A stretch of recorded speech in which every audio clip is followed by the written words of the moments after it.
couple weeks ago, Jeff Carter said he really hadn't thought about his future. I don't know if he was putting on a poker face, but just how quickly did this all come together as far as him signing a contract?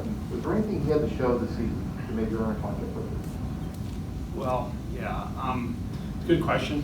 I initially reached out to Ricky Curran, I want to say a couple months ago, and just said, just talk to Jeff and see what his thoughts are.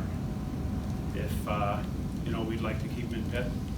And he came back to me, it was probably a month ago, and said, yeah, Jeff would like to stay in Pitt, wants to play. And then actually, probably the last week or so, I guess it got serious, and then actually came together pretty quickly. So we're happy to have him. Jeff's he's been a big part of our group since he came in. He gives us another veteran leader. He gives us a lot of versatility, and he just is a real presence around the room, around the younger players.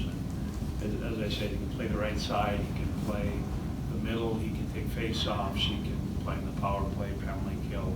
He does a lot of good things for us. So he's been a good guy. We're happy to have him for the next 2 years. Ron, right here. You still have a number of guys, Evgeny Malkin, Chris Letang, Brian Rust, left unsigned.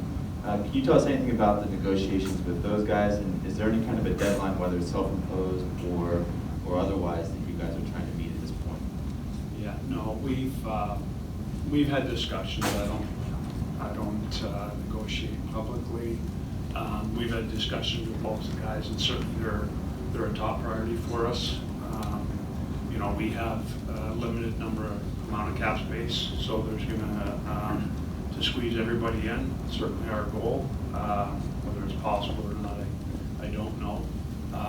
With every player, you have a certain number that you feel like you can go to, and that's where you draw the line. But negotiations have been fine, and we'll continue on.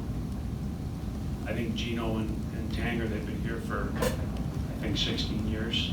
I know they've done a lot for the city, and the city's been good to them, so it's certainly a match that we'd like to continue on with, but obviously the players have choices too, so we'll see where they go.